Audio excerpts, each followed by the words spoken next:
കഴിഞ്ഞ ആഴ്ച ഇതേ സമയം വിനീതൻ അങ്ങോട്ട് യാത്ര ചെയ്തുകൊണ്ടിരിക്കുകയാ. ശനിയാഴ്ചയുടെ പകല് വിനീതൻ മേപ്പാടിയുടെ മുണ്ടക്കയത്തിന്റെ ചൂരൽമലയുടെ പ്രദേശങ്ങൾ കണ്ടുപോയതാ. റബ്ബേ, അല്ലാഹു റബ്ബുൽ ഇസ്സത്ത് പ്രകൃതി രമണീയ കൊണ്ട് അനുഗ്രഹിച്ച ഇടമാ. പച്ചപ്പ് നിറഞ്ഞ പർവ്വതങ്ങൾ കൊണ്ട് അനുഗ്രഹിച്ച സ്ഥലമാ. എന്നാൽ ആ പർവ്വതങ്ങൾ മനുഷ്യർ പൊട്ടിക്കാൻ തുടങ്ങിയപ്പോ, ആ കുന്നുകൾ മനുഷ്യൻ ഇടിക്കാൻ തുടങ്ങിയപ്പോ, അല്ലാഹു ആണികളായി ഭൂമിയിൽ ഉറപ്പിച്ച പർവ്വതങ്ങളെ തകർക്കാൻ തുടങ്ങിയപ്പോ, അല്ലാഹു റബ്ബുൽ ഇസ്സത്തിൻ്റെതായ പരീക്ഷണം ഉരുൾപൊട്ടലും ജലപ്രളയവുമായി വരികയാ. അല്ലാഹു പറയുന്നു, മനുഷ്യരെ നിങ്ങൾ പഠിക്കുക. അല്ലാഹു പർവ്വതങ്ങളെ ഭൂമികൾ കാണികളാക്കി വെച്ചിരിക്കുന്നത് എങ്ങനെയാ? എന്തുകൊണ്ട് നിങ്ങൾ പഠിക്കുന്നില്ല? വഇലൽ അർളി കൈഫ സുതിഹത്, ഈ ഭൂമിയെ പടച്ചവൻ വിരിച്ചു വെച്ചിരിക്കുന്നത് എങ്ങനെയാ? ഈ ഭൂമിയെ സംവിധാനിച്ചിരിക്കുന്നത് എങ്ങനെയാ? ജിയോളജിയെ പറ്റി നിങ്ങൾ പഠിക്കുക, ഭൗമശാസ്ത്രത്തെ പറ്റി നിങ്ങൾ പഠിക്കുക.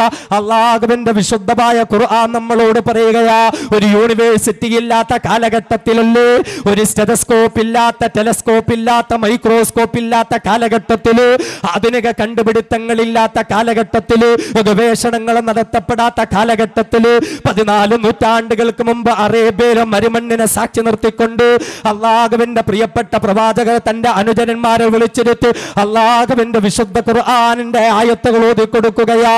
നിങ്ങൾ ഭൗമശാസ്ത്രം പഠിക്കണേ, നിങ്ങൾ വാനശാസ്ത്രം പഠിക്കണേ, നിങ്ങൾ അതുപോലെ ശാസ്ത്ര മേഖലകളിലേക്ക് കടന്നു പോകണേ. അല്ലാഹുവിന്റെ വിശുദ്ധമായ ഖുർആനല്ലേ പഠിപ്പിച്ചു തരുന്നത്. വീണ്ടും അല്ലാഹു തആല നമ്മളോട് ചോദിക്കുകയാ, അഫറഅയ്തും മാ തുംനൂൻ അഅൻതും തഖ്ലുഖൂനഹു അം നഹ്നുൽ ഖാലിഖൂൻ. തുള്ളിത്തെറിക്കുന്ന ഇന്ദ്രിയത്തുള്ളിയെ പറ്റി നിങ്ങൾ ചിന്തിച്ചു നോക്കിയിട്ടുണ്ട്? ആ തുള്ളിത്തെറിക്കുന്ന ഇന്ദ്രിയത്തിൽ നിന്ന് പരിപൂർണ മനുഷ്യനെന്ന സൃഷ്ടിപ്പിലേക്ക് കൊണ്ടുവന്നതെങ്ങനെയാ? പഠിക്കണം മനുഷ്യരെ, നിങ്ങൾ ഭ്രൂണശാസ്ത്രം നിങ്ങൾ പഠിക്കണമെന്ന് അല്ലാഹുവിന്റെ വിശുദ്ധ ഖുർആൻ. വലഖദ് ഖലഖനൽ ഇൻസാന മിൻ സുലാലത്തിൻ മിൻ തീൻ ثم جعلناه نطفة في قرار مكين ثم خلقنا النطفة علقة فخلقنا العلقة مضغة فخلقنا المضغة عظاما فكسونا العظام لحما ثم أنشأناه خلقا آخر فتبارك الله أحسن الخالقين.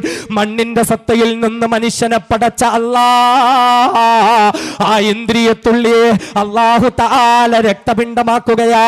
അത് പിന്നെ മാംസകഷണമായി മാറുകയാ, അതിലേക്ക് എല്ലുകൾ വന്നു മൂടുകയാ, അതിലേക്ക് മാംസം കൊണ്ട് പൊതിയുകയാ.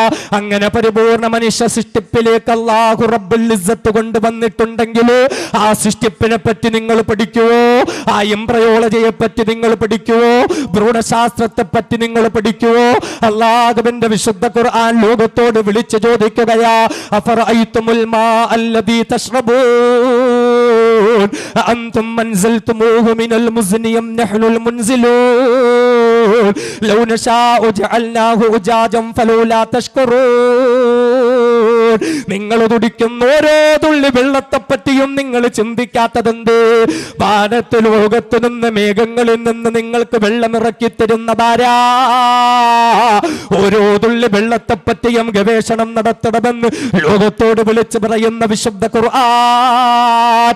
അഫറഅയ്തുമുൻ നാറല്ലതീ തുറൂൻ, നിങ്ങൾ കത്തിക്കുന്ന തീയെ പറ്റി നിങ്ങൾ ചിന്തിച്ചിട്ടുണ്ടോ? ആ തീ കത്തുന്നത് എങ്ങനെയാണ്? തീ കത്തി നിൽക്കുന്നത് എങ്ങനെയാണ്? വാതകങ്ങളെ പറ്റി പഠിക്കണം, തീയിനെ പറ്റി പഠിക്കണം. ലോകത്തോട് വിളിച്ചു പറയുന്ന വിശുദ്ധമായ ഖുർആൻ. അഫറഅയ്തും മാ തഹ്റുസൂൻ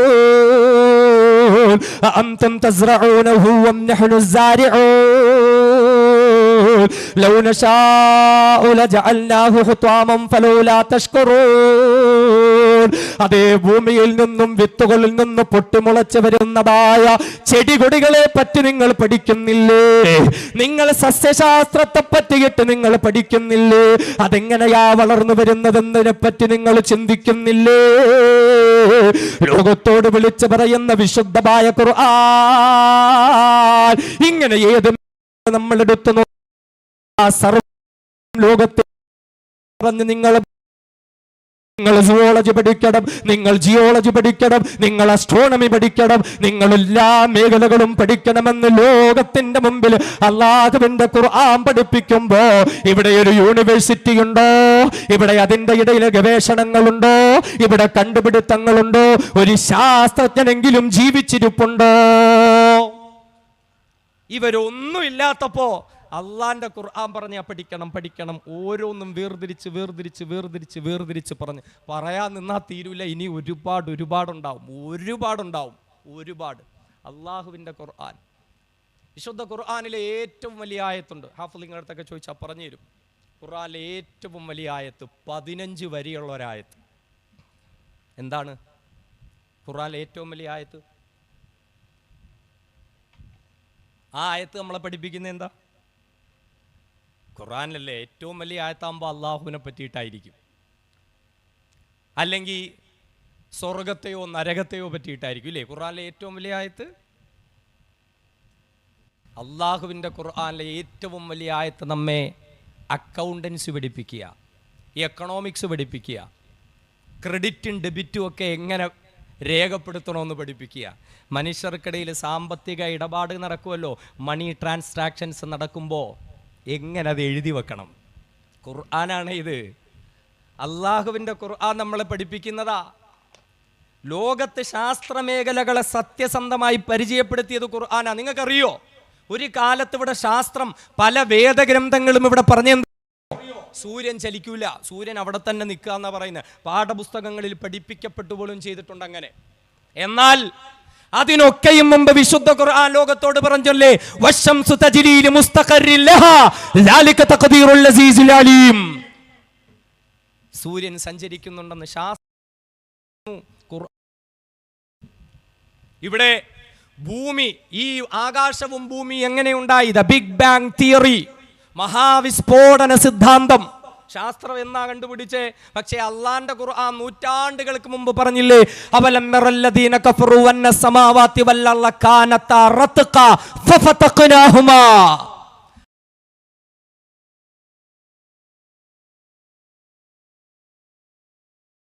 ആകാശഭൂമികളെ സൃഷ്ടിച്ചത് നാമാണ്. അള്ളാഹു പറയാ ദ ബിഗ് ക്രഞ്ച് തിയറി, ഭൂമി നശിക്കുന്ന ഒരവസ്ഥ. ശാസ്ത്രജ്ഞന്മാർ പറയുന്നുണ്ട് ഈ ഭൂമിയൊക്കെ നശിക്കും. ഖുർആൻ പറയുന്നില്ലേ എത്രയോ ഭാഗങ്ങളിൽ? ഇതൊക്കെ കണ്ടുപിടിക്കുന്നതിന് മുമ്പ് ദ എക്സ്പാൻഡിങ് യൂണിവേഴ്സ്, ഈ പ്രപഞ്ചം വികസിച്ചുകൊണ്ടിരിക്കുക. നമ്മളൊരു ബലൂൺ ഊതിപ്പെരിപ്പിക്കുമ്പോൾ ആ ബലൂണിലുള്ള പുള്ളികൾ ഇങ്ങനെ അകന്നകന്ന് മാറുന്നത് പോലെ ഭൂമി വികസിക്കുകയാണ്. നക്ഷത്രങ്ങൾ, ഗോളങ്ങൾ ഇങ്ങനെ അകന്നകന്ന് പൊയ്ക്കൊണ്ടിരിക്കുക. ആധുനിക ശാസ്ത്രജ്ഞന്മാർ അടിവരയിട്ട് പറയുക. എന്നാ നമുക്കറിയോ, ഇവരൊക്കെ ഇത് പറയുന്നതിന് മുമ്പ് ഖുർആൻ പറഞ്ഞു വസ്സമാഅ ബനൈനാഹാ ബിഐദിൻ വഇന്നാ ലമുസിഊൻ. ഈ പ്രപഞ്ചം സൃഷ്ടിച്ചത് നാമാണ്, നമ്മുടെ കൈകൾ കൊണ്ട്, അധികാരം കൊണ്ടാണ്.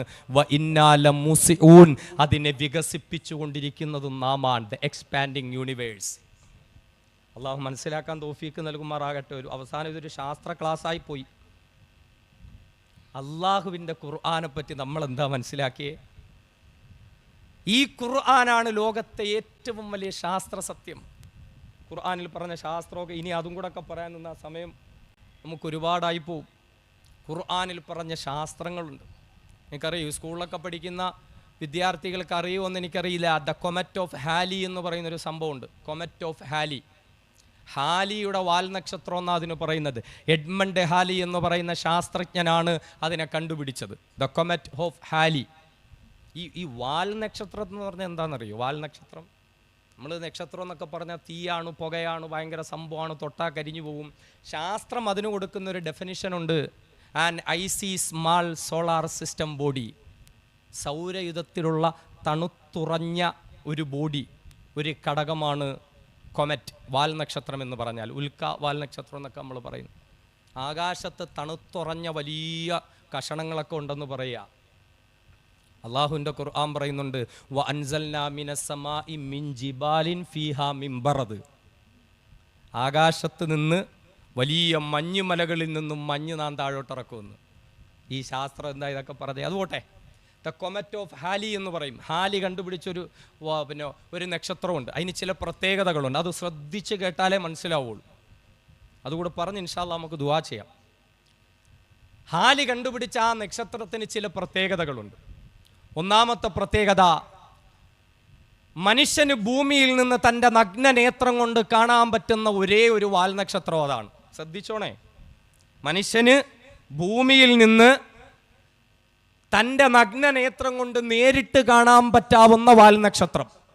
കാരണം മറ്റ് നക്ഷത്രങ്ങളിൽ നിന്നും അതിന് നിറവ്യത്യാസം ഉണ്ടാവും, അതിന് വലിപ്പത്തിന് ആകൃതിക്കൊക്കെ വ്യത്യാസം ഉണ്ടാവും. ഏകദേശം 1986 അവസാനമായി അതിനെ കണ്ടത്. ഒരു പുരുഷായുസിൽ ഒരുപക്ഷെ 2 തവണ കാണാൻ പറ്റുന്ന ഒരു നക്ഷത്രവും അതേ ഉള്ളൂ. കാരണം സാധാരണ ഈ നക്ഷത്രമൊക്കെ കണ്ടാൽ പിന്നെ ഇത് ചുറ്റി സഞ്ചരിച്ച് വരണമെങ്കിൽ 10,100,000 കൊല്ലമാവും, കാണാൻ പറ്റൂല. പക്ഷേ ഈ നക്ഷത്രത്തിൻ്റെ പ്രത്യേകത, നഗ്നനേത്രം കൊണ്ട് കാണാൻ പറ്റും. അതിൻ്റെ ആകൃതി, മറ്റ് നക്ഷത്രങ്ങൾക്കിടയിലുള്ള വലിപ്പം, ഇതൊക്കെ വെച്ചിട്ട്. രണ്ടാമത്തെ പ്രത്യേകത, ഈ നക്ഷത്രത്തെ നാം എവിടെയാണോ കണ്ടത് അവിടെ തന്നെ ഇത് അസ്തമിക്കുകയും അപ്രത്യക്ഷമാവുകയും ചെയ്യും. അപ്പോൾ എല്ലാ നക്ഷത്രങ്ങൾക്കിടയിൽ നമുക്കതിനെ പ്രത്യേകിച്ച് കാണാൻ പറ്റും. അതുപോലെ തന്നെ എവിടെ കണ്ടോ അവിടെ തന്നെ ഇത് അപ്രത്യക്ഷമായി പോകും.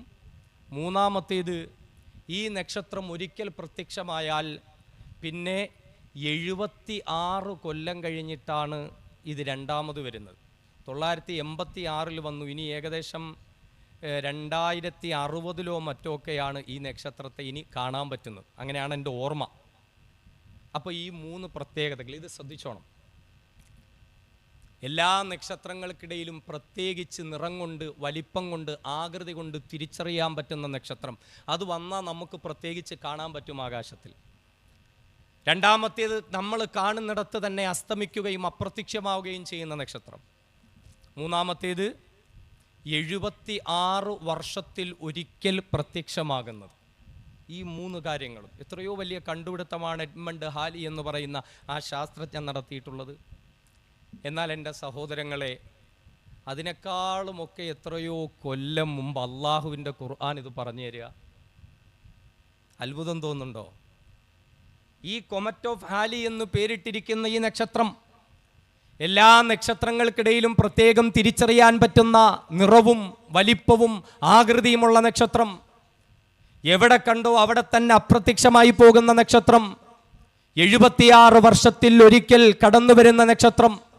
വിശുദ്ധ ഖുർആൻ വള്ളി പുള്ളി തെറ്റാതെ അള്ളാഹുവിന്റെ ഖുർആനിൽ പറയുന്നുണ്ട്. മഹാനായ ഇബ്രാഹിം നബി അലൈഹിസ്സലാത്തു വസ്സലാമിന്റെ ചരിത്രം അല്ലാഹു തആല ഖുർആനിൽ സൂറത്തുൽ അൻആമിൽ പറയുകയാ, വകദാലിക നുരി ഇബ്രാഹിമ മലകൂത സമാവാതി വൽ അർള്. മഹാനായ ഇബ്രാഹിം നബി അലൈഹിസ്സലാത്തു വസ്സലാമിനെ ആകാശ ഭൂമികളിലുള്ള ചില രഹസ്യങ്ങൾ അല്ലാഹു കാണിച്ചു കൊടുക്കുകയാ. ഇബ്രാഹിം നബിയുടെ വിശ്വാസം ദൃഢമാകുന്നതിന് വേണ്ടിയിട്ട് ആകാശ ഭൂമികളെ ചില അത്ഭുതങ്ങൾ അല്ലാഹു തആല കാണിച്ചു കൊടുക്കുകയാ. ഇബ്രാഹിം നബി പ്രകൃതിയെ നിരീക്ഷിച്ചുകൊണ്ട് തന്റെ റബ്ബിനെ കണ്ടെത്തുന്ന ഒരു രംഗം വിശുദ്ധമായ ഖുർആൻ പറയുന്നുണ്ട്. അത് മുഴുവനും വിശദീകരിക്കൽ നമ്മുടെ ലക്ഷ്യമല്ല. എന്നാൽ അക്കൂട്ടത്തിൽ വിശുദ്ധമായ ഖുർആൻ പറയുകയാ, ഫലമ്മാ ജന്ന അലൈഹിൽ ലൈല റആ കൗകബാ ഖാല ഹാദാ റബ്ബി ഫലമ്മാ അഫല ഖാല ലാ ഉഹിബ്ബുൽ ആഫിലീൻ. മഹാനായ ഇബ്രാഹിം നബി അലൈഹിസ്സലാത്തു വസ്സലാം പാതിരാത്രിയുടെ നിശബ്ദതയിൽ വന്ന്, രാത്രിയുടെ നിശബ്ദതയിൽ വന്ന് പ്രകൃതിയെ നിരീക്ഷിക്കുകയാ, തന്റെ റബ്ബിനെ കണ്ടെത്താൻ വേണ്ടി ശ്രമിക്കുകയാ. ആ സമയത്താ ഫലമ്മാ ജന്ന അലൈഹിൽ ലൈലു, അങ്ങനെ രാത്രി വന്ന് മൂടുന്ന സമയത്ത് റആ കൗകബാ, ആകാശത്ത് ഇബ്രാഹിം നബി അലൈഹിസ്സലാത്തു വസ്സലാം ഒരു നക്ഷത്രത്തെ കാണുകയാ. ഖുർആൻ പറഞ്ഞത് റആ കൗകബാ, ഒരു നക്ഷത്രത്തെ കണ്ടു എന്ന്. രാത്രിയിൽ ആകാശത്തിലേക്ക് നമ്മൾ നോക്കിയാൽ എത്രയോ 10,000 ലക്ഷക്കണക്കിന് നക്ഷത്രങ്ങളാ. ആ ഒരു നക്ഷത്രത്തെ മാത്രം ഇബ്രാഹിം നബി ശ്രദ്ധിച്ചത് എന്തുകൊണ്ടാ? എഡ്മണ്ട് ഹാലി എന്ന ശാസ്ത്രജ്ഞന് ഒരു നക്ഷത്രത്തെ മാത്രം ശ്രദ്ധിച്ചത് അതിന്റെ വലിപ്പ വ്യത്യാസം കൊണ്ട്, അതിന്റെ നിറവ്യത്യാസം കൊണ്ട്, അതിന്റെ ആകൃതിയുടെ വ്യത്യാസം കൊണ്ടാണെങ്കിൽ മഹാനായ ഇബ്രാഹിം നബി അലൈഹിസ്സലാം അതിന് നൂറ്റാണ്ടുകൾക്ക് മുമ്പ് അതേ നക്ഷത്രത്തെ കാണുകയാ. റആ കൗകബാ, ആ ഒരു നക്ഷത്രത്തെ ഇബ്രാഹിം നബി കാണുകയാ. കണ്ടു എന്ന് മാത്രമല്ല, തന്റെ ജനങ്ങളെയെല്ലാം വിളിച്ച് കാണിച്ചു കൊടുക്കുകയാ. ഒരു പ്രത്യേകതയും ഇല്ലെങ്കിൽ പിന്നെ അതിന്റെ ആവശ്യമുണ്ടോ? എല്ലാ ജനങ്ങളും അത്ഭുതത്തോടുകൂടി നോക്കി നിന്ന നക്ഷത്രങ്ങൾക്കിടയിൽ വലിപ്പ വ്യത്യാസമുള്ള, നക്ഷത്രങ്ങൾക്കിടയിൽ നിറവ്യത്യാസമുള്ള, നക്ഷത്രങ്ങൾക്കിടയിൽ ആകൃതി വ്യത്യാസമുള്ള ഒരു നക്ഷത്രമാ റആ കൗകബാ. ആ ഒരു നക്ഷത്രത്തെ ഇബ്രാഹിം നബി കാണുകയാ. ഇബ്രാഹിം ജനങ്ങൾക്ക് അല്ലാഹുവിനെ പരിചയപ്പെടുത്തി കൊടുക്കുന്നതിന്റെ ഭാഗമായി ആ നക്ഷത്രത്തെ നിരീക്ഷിച്ച് പഠനം നടത്തുമ്പോൾ ഖുർആൻ തൊട്ടെടുത്ത് പറയുന്നു ഫലമ്മാ അഫലാ. അതേ എഡ്മണ്ട് ഹാല് കണ്ടുപിടിച്ച വാൽ നക്ഷത്രത്തിന്റെ രണ്ടാമത്തെ പ്രത്യേകത എന്താ? എവിടെയാണോ കണ്ടത് അവിടെ തന്നെ അത് ഡിസപ്പിയർ ആവുക എന്നുള്ളതാ. എവിടെ കണ്ടോ അവിടെ തന്നെ അപ്രത്യക്ഷമാവുക എന്നുള്ളതാ. ഖുർആൻ പറയുന്നു ഫലമ്മാ അഫലാ. ഇബ്രാഹിം നബിയും തന്റെ ജനങ്ങളും ആ നക്ഷത്രത്തെ നിരീക്ഷിച്ചു കൊണ്ടിരിക്കുമ്പോൾ ആ നക്ഷത്രം അപ്രത്യക്ഷമാവുകയാ. ആ നക്ഷത്രം അസ്തമിച്ചു പോവുകയാ. എത്ര കൃത്യമായിട്ടാ ഖുർആൻ പറയുന്നത്. എഡ്മണ്ട് ഹാല് കണ്ടുപിടിച്ച നക്ഷത്രമാണെന്ന് വെറുതെ പറയുന്നതല്ലല്ലോ. എല്ലാ നക്ഷത്രങ്ങൾക്കും ഇടയിൽ തിരിച്ചറിയാൻ പറ്റുന്നതാണ്. എല്ലാ നക്ഷത്രങ്ങളുടെ ഇടയിലും അസ്തമിച്ചു പോകുന്ന നക്ഷത്രമാണ്. ഇനി മൂന്നാമത്തെ പ്രത്യേകത എന്താ? 76 വർഷത്തിൽ ഒരിക്കൽ മാത്രമാണ് അത് പ്രത്യക്ഷപ്പെടുന്നതെങ്കിൽ എന്റെ പ്രിയപ്പെട്ട സഹോദരങ്ങളെ, വീട്ടിലേക്ക് പോയിട്ട് അല്ലാഹുവിന്റെ വിശുദ്ധ ഖുർആൻ എടുക്കുക. ഇല്ലെങ്കിൽ നിങ്ങളുടെ കയ്യിൽ മൊബൈൽ ഉണ്ടല്ലോ, ആ മൊബൈലിലുണ്ടല്ലോ വിശുദ്ധമായ ഖുർആൻ. ആ ഖുർആനിൽ സൂറത്തുൽ അൻആം നിങ്ങളൊന്ന് എടുക്കുവോ? എന്നിട്ട് ആ സൂറത്തുൽ അൻആമിൽ 76ാമത്തെ ആയത്തൊന്ന് എടുക്കുമോ? ആ 76ാമത്തെ ആയത്തിലാ ഇബ്രാഹിം നബി കണ്ട നക്ഷത്രത്തെ പറ്റി അല്ലാഹു പറയുന്നത്. 76 വർഷത്തിൽ ഒരിക്കൽ പ്രത്യക്ഷപ്പെടുന്ന നക്ഷത്രത്തെ 76ാമത്തെ ആയത്തിൽ കൊണ്ടുവന്ന അല്ലാഹ് 75ാമത്തതിലും പോയില്ല, 77ാമത്തതിലും പോയില്ല. കൃത്യമായി 76 വർഷത്തിലൊരിക്കൽ പ്രത്യക്ഷപ്പെടുന്ന നക്ഷത്രത്തെ ആ 76ാമത്തെ ആയത്തിൽ കൊണ്ടുവന്ന അല്ലാഹ്. അൽഹംദുലില്ലാഹ് അൽഹംദുലില്ലാഹ് അൽഹംദുലില്ലാഹില്ലദീ അൻസല അലാ അബ്ദിഹിൽ കിതാബ വലം യജ്അൽ ലഹു ഇവജാ. തന്റെ പ്രിയപ്പെട്ട ദാസനായ മുഹമ്മദ് മുസ്തഫ തങ്ങളുടെ മേലിൽ യാതൊരുവിധ ന്യൂനതകളുമില്ലാത്ത ഖുർആൻ ഇറക്കിയ റബ്ബേ, അൽഹംദുലില്ലാഹ്, നിനക്കാണ് സർവസ്തുതികളും റബ്ബേ. എത്ര സ്പഷ്ടമായിട്ടാ ഖുർആൻ പറഞ്ഞേ. എല്ലാ നക്ഷത്രങ്ങളുടെയും ഇടയിൽ റആ കൗകബ, ആ നക്ഷത്രത്തെ മാത്രം ഇബ്രാഹിം നബി കാണുകയും ശ്രദ്ധിക്കുകയും വേണമെങ്കിൽ അതിന് വലിപ്പ വ്യത്യാസം, നിറവ്യത്യാസം, ആകൃതി വ്യത്യാസം ഉണ്ടാകണം. എഡ്മണ്ട് ഹാലി ആ നക്ഷത്രം കണ്ടെത്ത അതുകൊണ്ടാ. ഇബ്രാഹിം നബിയും ആ നക്ഷത്രം കണ്ടത് അതുകൊണ്ടാ. രണ്ടാമത്തത് ഹാല് പറയുന്നു കണ്ടുകൊണ്ടിരിക്കുമ്പോൾ അതങ്ങ് അസ്തമിച്ചു പോകും. ഖുർആൻ പറയുന്നു ഫലമ്മാ ഫല, നോക്കിക്കൊണ്ടിരുന്നപ്പോൾ അതങ്ങ് അപ്രത്യക്ഷമായി. 76 വർഷത്തിൽ ഒരിക്കലാ വരുന്നതെന്ന് ഹാലി പറയുന്നു. ഖുർആൻ ഈ നക്ഷത്രത്തെ പറ്റി പറഞ്ഞ ആയത്ത് 76ാമത്തെ ആയത്ത്. അള്ളാഹുവിൻ്റെ ഖുർആൻ പറയുന്ന ശാസ്ത്രം അള്ളാഹു മനസ്സിലാക്കാൻ തൗഫീക്ക് നൽകട്ടെ. അള്ളാഹു മനസ്സിലാക്കാൻ തൗഫീക്ക് നൽകട്ടെ. ഇനിയും പറഞ്ഞാൽ സമയം നീണ്ടുപോകും. സഹോദരങ്ങൾ, ഇനി ഒരുപാടുണ്ട്, ഞാൻ അതിലേക്കൊന്നും കടക്കുന്നില്ല. പക്ഷേ ഈ വിശുദ്ധമായ ഖുർആനിനെ നമ്മൾ നിസ്സാരമായി കാണേണ്ടതല്ല.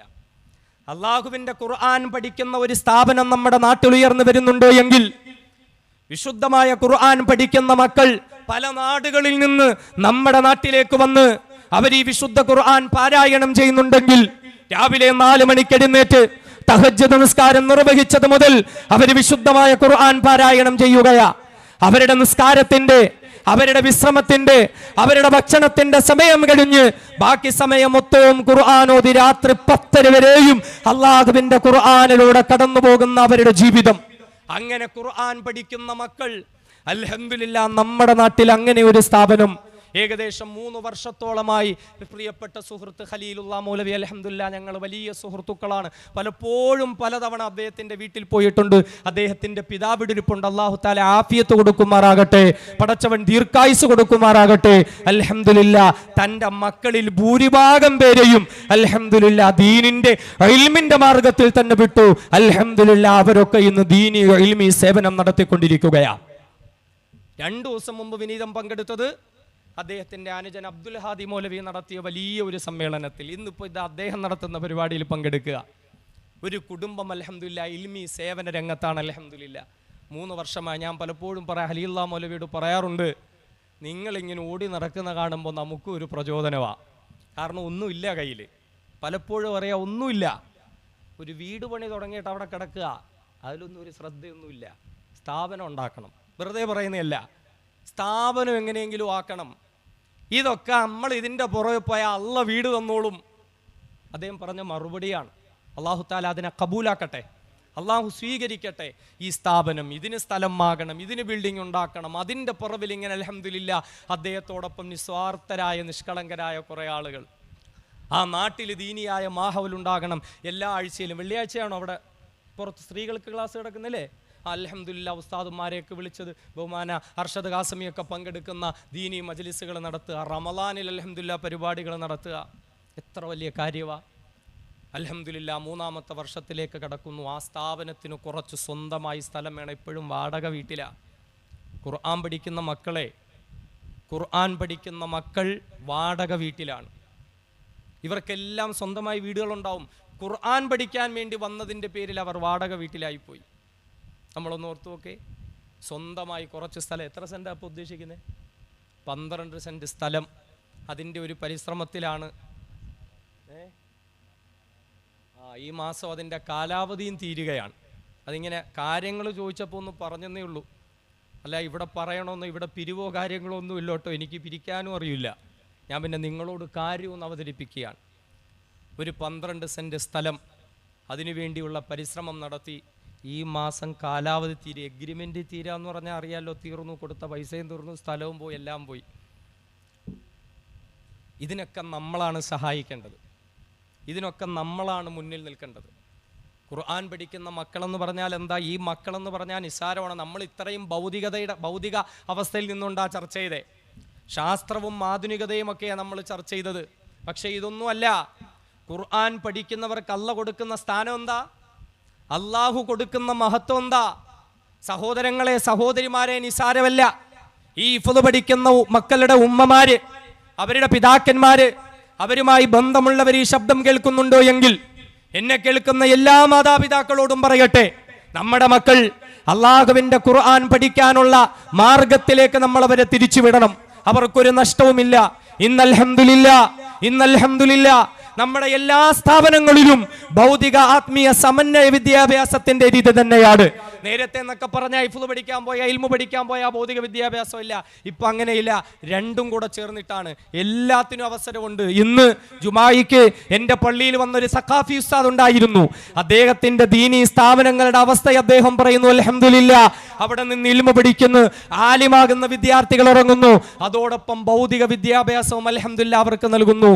അദ്ദേഹം പറയുന്നു, ഞാൻ വിദേശ നാടുകളിലേക്ക് പോകുമ്പോൾ, അദ്ദേഹം മലേഷ്യയിൽ ചെന്നപ്പോ ഇവിടുന്ന് പഠനം പൂർത്തിയായി അവിടെ 5-6 ശമ്പളത്തിൽ ജോലി ചെയ്യുന്ന എന്റെ ശിഷ്യന്മാരെന്നെ കാണാമെന്ന് ഉസ്താദേ എനിക്ക് വലിയ സന്തോഷം ഉണ്ടായി. ഞാൻ ദുബായിൽ ചെന്നപ്പോ ഇവിടെ നിന്ന് പഠനം പൂർത്തിയാക്കിയ, കമീസ് ധരിച്ച, തലപ്പാവ് ധരിച്ച, സുന്നത്തായ വേഷം ധരിച്ച കുട്ടികൾ എന്നെ കാണാമെന്നു എനിക്ക് വലിയ സന്തോഷം ഉണ്ടായി. ആ സ്ഥാപനത്തില് അവിടെ അധ്യാപനം നടത്തുന്ന ഉസ്താദുമാര് ജുമായിക്ക് എന്റെ മുമ്പിൽ പങ്കെടുക്കാറുണ്ട്. സഹോദരങ്ങളെ, അവരെ കാണുമ്പോൾ എനിക്ക് വല്ലാത്ത ഭയപ്പാടാ. കാരണം MA എടുത്തിട്ടുള്ള, സോഷ്യോളജിയിൽ ബിരുദാനന്തര ബിരുദം നടത്തുന്ന, വലിയ വലിയ ഉന്നത മേഖലകളിലേക്ക് പോകുന്നവരാ. ആരാ? നമ്മൾ കാണുന്ന സാധാരണ വസ്ത്രം ധരിച്ച തലേക്കെട്ടുകാരായ മുസ്ലിയാക്കന്മാരാ. പച്ചവെള്ളം പോലെ ഇംഗ്ലീഷ് ഭാഷ പറയുന്ന, അറബി ഭാഷ പറയുന്ന, 5 ഭാഷകളിൽ പ്രാവീണ്യം നേടിയവരാ. അല്ലാഹു തആല പാഴാക്കി കൊടുക്കൂല. കൊടുക്കൂല. അല്ലാഹു തആല വെറുതെയാക്കി കൊടുക്കില്ല. അല്ലാഹുവിന്റെ ഖുർആൻ പഠിക്കാൻ വന്നവരെ ദുനിയാവിലും അല്ലാഹു തആല ഉയർത്തും, അതിലുമൊക്കെ അപ്പുറം ആഖിറത്തിലും അല്ലാഹു തആല അവരെ വളർത്തും, ആഖിറത്തിലും അല്ലാഹു തആല അവരെ ഉയർത്തും. ഞാനൊന്ന് പറയട്ടെ, ഇന്ന് ഖുർആൻ പഠിക്കാത്ത നമ്മുടെ മക്കള്, ഖുർആനിന്റെ തീരത്തേക്ക് വരാത്ത നമ്മുടെ മക്കള് ദുനിയവിയായ മേഖലകളിലേക്ക് വളർന്നുപോയി. കഞ്ചാവിന് അടിമപ്പെട്ട്, കള്ളുകുടിച്ചിട്ട്, മോശമായ ജീവിതം നയിച്ചിട്ട്, നിരീശ്വരവാദത്തിന്റെ അഴുക്കുചാലുകൾ ചലയിൽ പേറിയിട്ട്, അള്ളാനെയും റസൂലിനെയും വേണ്ട എന്ന് പറഞ്ഞ് കണ്ടവനോടൊപ്പം നമ്മുടെ പെൺകുട്ടികൾ ഇറങ്ങിപ്പോയി. കണ്ടവളെയൊക്കെ വിളിച്ചു കൊണ്ടുവരുന്ന ആൺകുട്ടികളായി നമ്മുടെ മക്കൾ മാറി. ആണും തമ്മിൽ ജീവിതമായിന്ന്, പെണ്ണും തമ്മിൽ ജീവിതമായിന്ന്. ഇങ്ങനെ ലിബറസത്തിന്റെ ഒക്കെ പേര് പറഞ്ഞ് ജീവിതം നഷ്ടപ്പെട്ടു പോകുമ്പോൾ നാളാഖിറത്തിൽ അല്ലാഹു റബ്ബുൽ ഇസ്സത്തിന്റെ മുമ്പിൽ എല്ലാവരെയും ഹാജരാക്കപ്പെടുന്ന ഒരു സന്ദർഭമുണ്ടല്ലോ. അല്ലാഹുവിന്റെ ഖുർആൻ പറഞ്ഞില്ലേ, യുഹ്ശർ റസൂലുള്ളാഹി തങ്ങൾ പറഞ്ഞില്ലേ, യുഹ്ശറുൻ നാസു ഫീ സ്വഈദിൻ വാഹിദിൻ ഹുഫാത്തൻ ഉറാത്തൻ ഹുർല. ലോകത്തുള്ള സർവ്വകോടി മനുഷ്യമക്കളെയും അല്ലാഹു ഒരു വിശാലമായ മൈതാനത്തെ ഹാജരാക്കും. കാലിൽ ഒരു ചെരുപ്പ് പോലുമില്ല, ശരീരത്തിൽ ഒരു വസ്ത്രം പോലുമില്ല. അന്ന് സൂര്യൻ തലയുടെ തൊട്ടുമുകളിൽ ഉണ്ടാകും. അന്ന് കട്ടിച്ചെമ്പുമാകിയ തറയിലായിരിക്കും നിർത്തപ്പെടുന്നത്. എല്ലാവരെയും അല്ലാഹു തആല വിചാരണ ചെയ്യുന്നതാണ്. ഫരീഖും ഫിൽ ജന്ന വഫരീഖും ഫിസ് സഈർ. ആ വിചാരണയ്ക്ക് ശേഷം ഒരു വലിയ വിഭാഗം നരകത്തിലേക്ക് പോവുകയാണ്, ഒരു വിഭാഗം സ്വർഗത്തിലേക്ക് പോവുകയാ. അല്ലാഹുവിന്റെ ഖുർആൻ പറയുന്നുണ്ട്, ആ സന്ദർഭത്തിലേക്ക് നരകത്തിലേക്ക് പോകാൻ വിധിക്കപ്പെട്ടിട്ടുള്ളതായ സന്താനങ്ങളുണ്ടല്ലോ. മാതാപിതാക്കൾ ഖുർആൻ പഠിപ്പിക്കാത്തതിന്റെ പേരിൽ, നിസ്കാരം പഠിപ്പിക്കാത്തതിന്റെ പേരിൽ, പർദ പഠിപ്പിക്കാത്തതിന്റെ പേരിൽ, ഇസ്ലാമിക സംസ്കാരം പഠിപ്പിക്കാത്തതിന്റെ പേരിൽ നരകത്തിൽ പോകാൻ വിധിക്കപ്പെട്ട കുറെ മക്കൾ ഇങ്ങനെ വരികയാ. അവര് വന്നിട്ട് അല്ലാഹു റബ്ബുൽ ഇസ്സത്തിനോട് ആവശ്യപ്പെടുകയാ, റബ്ബനാ അരിനല്ലദീന അദല്ലാനാ മിനൽ ജിന്നി വൽ ഇൻസി നജ്അൽഹുമാ തഹത അഖദാമിനാ ലിയകൂനാ മിനൽ അസ്ഫലീൻ. അല്ലാഹുവേ, റബ്ബനാ അരിനല്ലദീന അദല്ലാനാ മിനൽ ജിന്നി വൽ ഇൻസി. അല്ലാഹുവേ, ഞങ്ങളെ വഴിപിഴപ്പിച്ച് കളഞ്ഞ ആ മനുഷ്യര്, ഞങ്ങളുടെ ഉമ്മമാരും വാപ്പമാരും എവിടെ റബ്ബേ? നജ്അലുമാ തഹത അഖദാമിനാ, ഞങ്ങളുടെ കാൽ കീഴിൽ ഞങ്ങൾ അവരെ ചവിട്ടട്ടെ റബ്ബേ. ലിയകൂനാ മിനൽ അസ്ഫലീൻ, ഞങ്ങൾ അവരെ തരം താഴ്ത്തി കളയട്ടെ റബ്ബേ. ഞങ്ങൾക്ക് ഖുർആൻ അവർ പഠിപ്പിച്ചില്ല റബ്ബേ, ഞങ്ങൾക്ക് ഇസ്ലാം അവർ പഠിപ്പിച്ചില്ല റബ്ബേ. ഭൗതിക ലോകത്തിന്റെ മേച്ചിൽപ്പുറങ്ങളിലേക്ക് ഞങ്ങളെ അവർ പറഞ്ഞു വിട്ടു റബ്ബേ. ആരൊക്കെ ശമ്പളം വാങ്ങിയിട്ട് ആഡംബരക്കാരിൽ ആഡംബര കൊട്ടാരത്തിൽ ഞങ്ങൾ രമിക്കുമ്പോൾ ഈ മാതാപിതാക്കൾ ഞങ്ങൾ ദീനിന്റെ മാർഗത്തിലേക്ക് വഴിതിരിച്ചില്ല, ഞങ്ങളെ വഴിപിഴച്ചു പോയി തമ്പുരാന്. അതുകൊണ്ട് ഞങ്ങളെ മാതാപിതാക്കളെ ഒന്ന് കാണിച്ചു തരുമോ? ഞങ്ങളുടെ കാൽ കീഴിൽ അവരെ ചവിട്ടി മതിക്കട്ടെ അല്ലാ. കട്ടിച്ചെമ്പുമാകിയ തറയിൽ ശരീരം മുഴുവനും ചുട്ടുപൊള്ളാൻ തുടങ്ങുമ്പോ ആ ചെമ്പുപാറയിൽ ഉമ്മാനെയും വാപ്പാനെയും വളർത്തിക്കിടത്തിയിട്ട് അവരുടെ നെഞ്ചത്ത് കയറി ഞങ്ങളെ ചവിട്ടി നിൽക്കട്ടെ അല്ലാ എന്ന് പറഞ്ഞുകൊണ്ട് പ്രിയപ്പെട്ട മക്കൾ വന്നിട്ട് അല്ലാഹു റബ്ബുൽ ഇസ്സത്തിനോട് ആവശ്യപ്പെടുകയാ. അല്ലാഹുവിന്റെ ഖുർആൻ പറയുന്നു, യുബസ്വറൂനഹും, അല്ലാഹു തആല കാണിച്ചു കൊടുക്കുകയാ. മക്കളും മാതാപിതാക്കളും തമ്മിൽ കാണുകയാ. ഈ സന്ദർഭത്തിൽ യവദ്ദുൽ മുജ്രിമു ലൗ യഫ്തദി മിൻ അദാബി യൗമി ഇദിൻ ബിബനീ വസ്വാഹിബതിഹി വഅഖീ വഫസ്വീലതിഹി അല്ലതി തുവീ വമൻ ഫിൽ അർദി ജമീഅൻ സുമ്മ യുൻജീ. ഈ സമയത്ത് ഓരോരുത്തരും കൊതിച്ചു പോകും റബ്ബേ. ഞങ്ങളെ നരകത്തിലിടുന്നതിന് പകരം ആരെ വേണമെങ്കിലും നരകത്തിലിട്ട് കൊള്ളുക. ഞങ്ങളെ ബന്ധുമിത്രാദികളെ വേണോ, ഞങ്ങളുടെ ഭാര്യയെ വേണോ, ഭർത്താവിനെ വേണോ, മക്കളെ വേണോ? അന്ന് നമ്മുടെ പ്രിയപ്പെട്ട മക്കള് നരകത്തിലേക്ക് പോകാൻ വിധിക്കപ്പെട്ടവര് അല്ലാഹുവിന്റെ മുമ്പിൽ കൊതിച്ചു പോകുന്നാഥാ. അല്ലാഹുവേ, യവദ്ദുൽ മുജ്രിമു ലൗ യഫ്തദി മിൻ അദാബി യൗമി ഇദിൻ ബിബദി വസ്വാഹിബതിഹി വഅഖി വഫസീലതിഹി അല്ലതി തുവി വഫസ്വീലതിഹി അല്ലതി തുവി. ഞങ്ങൾക്ക് അഭയം നൽകിയ, ഞങ്ങൾക്ക് അന്നം നൽകിയ, ഞങ്ങളെ പൊറ്റി വളർത്തിയ ആരെ വേണമെങ്കിലും നീ നരകത്തിലിട്ടോ.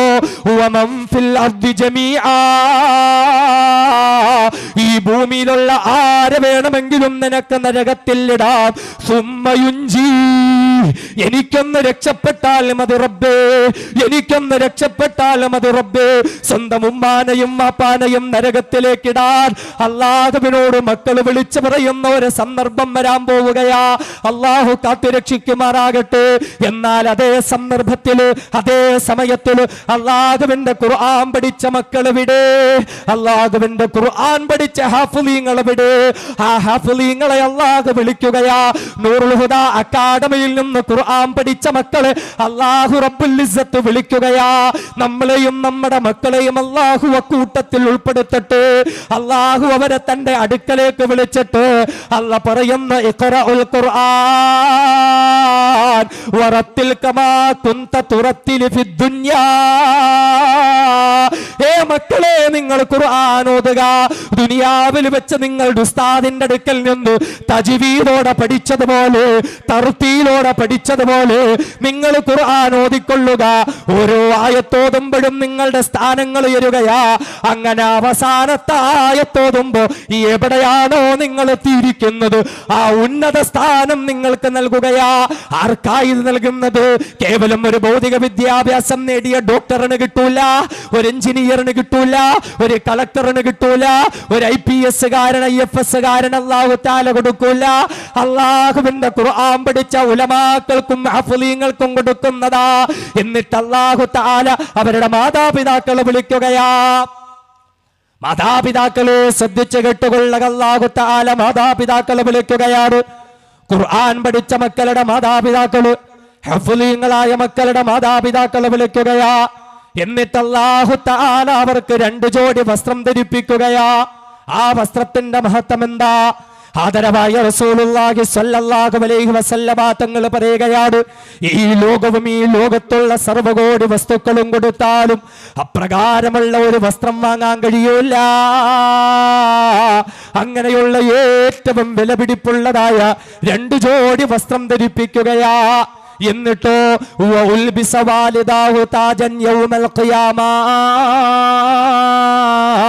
എന്നിട്ടാ ഹഫ്ളീങ്ങളുടെ മാതാപിതാക്കളുടെ തലയിലേക്ക് അല്ലാഹു തആല സൂര്യനേക്കാൾ തിളക്കമുള്ള കിരീടം അണിയിച്ചു കൊടുക്കുകയാ. ആ പാവപ്പെട്ട മാതാപിതാക്കള് അവരിങ്ങനെ നോക്കുകയാണ്. വലിയ വലിയ ആളുകളൊക്കെയും പരിപൂർണ നഗ്നരായി നിൽക്കുകയാ.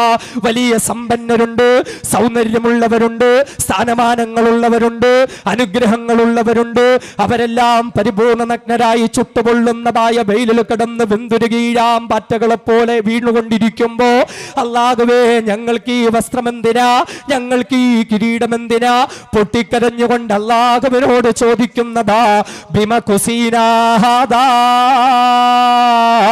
ബിമ കുസീനാ ഹാദാ. എന്തിനാ റബ്ബേ ഞങ്ങൾക്ക് ഈ വസ്ത്രം തന്നത്? എന്തിനാ റബ്ബേ ഞങ്ങൾക്ക് ഈ കിരീടം വെച്ച് തന്നത്? അല്ലാഹുവിന്റെ അറിയിപ്പ് വരികയാ, ബി അഖ്ദി വലദികുമൽ ഖുർആൻ. ഏ മാതാപിതാക്കളെ, നിങ്ങളുടെ മക്കളെ കൊണ്ട് ഖുർആൻ പഠിപ്പിച്ചില്ലേ? നിങ്ങളുടെ മക്കളെ നിങ്ങൾ ഹഫ്ളീങ്ങളാക്കിയില്ലേ? നിങ്ങളുടെ മക്കളെ നിങ്ങൾ ആലിമീങ്ങളാക്കിയില്ലേ? ഏഷ്യാവൻകരയിൽ ഇന്ത്യ മഹാരാജ്യത്ത് കേരള സംസ്ഥാനത്ത് തിരുവനന്തപുരം ജില്ലയിൽ കടിയാപുരം പ്രദേശത്തിനടുത്തുള്ള നൂറുൽ ഹുദ അക്കാദമിയിൽ നിങ്ങളുടെ മക്കളെ ചേർത്ത് ഖുർആൻ പഠിപ്പിച്ചില്ലേ? ബി അഖ്ദി വലദികുമൽ ഖുർആൻ. അതിനുള്ള പാരിതോഷികമാണ്, അതിനുള്ള സമ്മാനമാണ്, അതിന് പകരമാ നിങ്ങൾക്കിത് നൽകിയതെന്ന് പറയുമ്പോ അതിലും വലിയ അഭിമാനം വേറെയുണ്ടോ? അതിലും വലിയ സമ്മാനവും സ്ഥാനവും വേറെയുണ്ടോ? അല്ലാഹു തആല നമുക്കും നമ്മുടെ സന്താന പരമ്പരകൾക്കും ഈ മഹത്തായ സൗഭാഗ്യം നൽകി അനുഗ്രഹിക്കുമാറാകട്ടെ.